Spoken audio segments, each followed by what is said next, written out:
All right, how's everybody doing? This is the Comic Samurai. I want to welcome you to my next video, and today we're going to be doing another Friday Comic Challenge. This is where Comic Collector Geek puts out a challenge every week to find some fun covers, and this week's theme is robot covers. So let's go ahead and jump into my top 10. First up, we got this Big Guy and Rusty the Boy Robot, put out by Dark Horse Comics, and it is an oversized comic series, and it was 2 issues, written by Frank Miller and drawn by Jeff Darrow. And when those two team up, they did another series, Hard Boiled.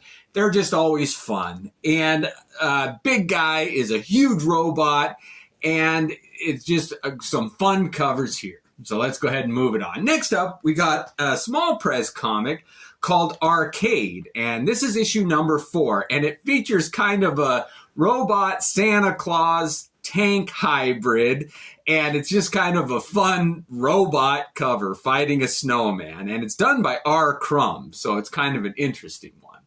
Moving on, next up, we've got The Incredible Hulk number 343, and this is one of my favorite Todd McFarlane covers. It follows Hulk 340 with Wolverine, and Hulk 342, I think, with that man beast, the bull man type thing, and this has got to be in my top 5 Hulk McFarlane covers, where Hulk is smashing a yellow robot, and you almost feel sorry for him.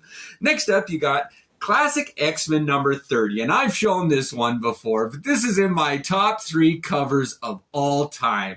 I think Steve Lytle is the name of the artist, and whatever he touches, it always is a good drawing. And this one incorporates humor. I love that, where Wolverine's got a robot Hulk's head on his claws, and it makes me smile every time I see this one. I really like that.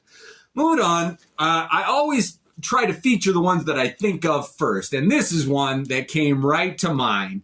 It's the Terminator number 1 by Dark Horse Comics, and I love those covers that are halvesy, where you can cover up half of it and see what the Terminator looks like when he still has all his skin and clothing, and then cover up the other side and see what the image looks like when the explosion has burned away everything but the metal robot underneath. I really like that one. Next up, we got ROM number 17, and this is just an honorable mention because while ROM is all robot, at one time he was a humanoid type figure, and he volunteered to be put in this robot body, and it's a little convoluted, but I really like this image done by Frank Miller, where ROM is fighting Wolverine on the cover. It's a fun one. Next up, we got Fantastic Four number 209, and this is the first comic book appearance of Herbie the Robot. And when the Fantastic Four came out with a cartoon, the Human Torch was not featured in the cartoon. So they replaced him with this Herbie, and he made his first appearance in comics right here. Next up, we got Magnus Robot Fighter number 1, and again, when I thought robot covers, this one came to mind. Robot is in the title, and Magnus was kind of an interesting character. I like this series by Valiant Comics, and Bob Layton did a great job on this cover. Next up, we got Wolverine number 38, and in this comic, Wolverine fights a robot version of himself. And I always like when there's a mirror image, and it's always predictable when it's a robot, one of them, that the robot's going to fall, or another character who can look like them and doesn't have the same powers. And of course, Wolverine beats the crap out of this robot, but it's a fun cover done by Mark Silvestri, and I like the interior art. It's a fun comic book. I recommend that one. It's a good one. Next up, we got X Factor number 40, and this is just another honorable mention because the 2 robots, Nanny and Orphan Maker on the cover there, are not actually robots. They're humanoids inside robotic suits. But I had to mention this one.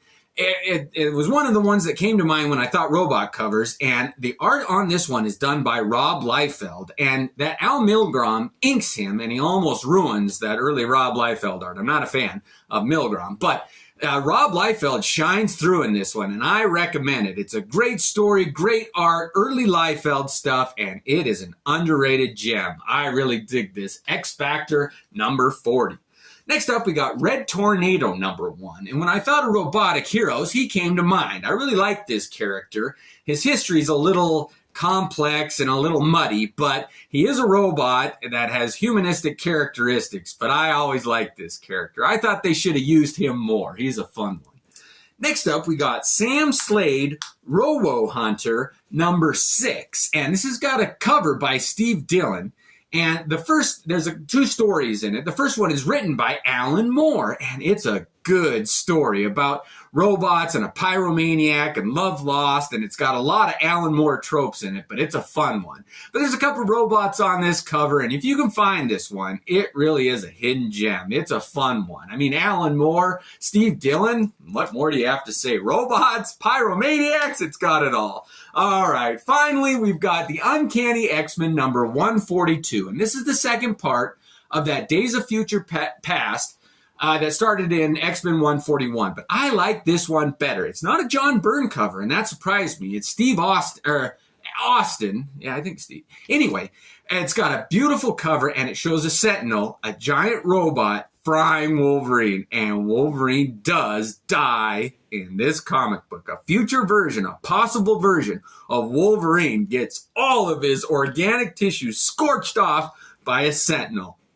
And it just is summed up in this cover. This is Wolverine dying on the cover of an X-Men comic. And I can't think of a better way to wrap up robot covers than with this one. I want to see what your top 10 robot covers are. Thanks for joining me. Have a good one.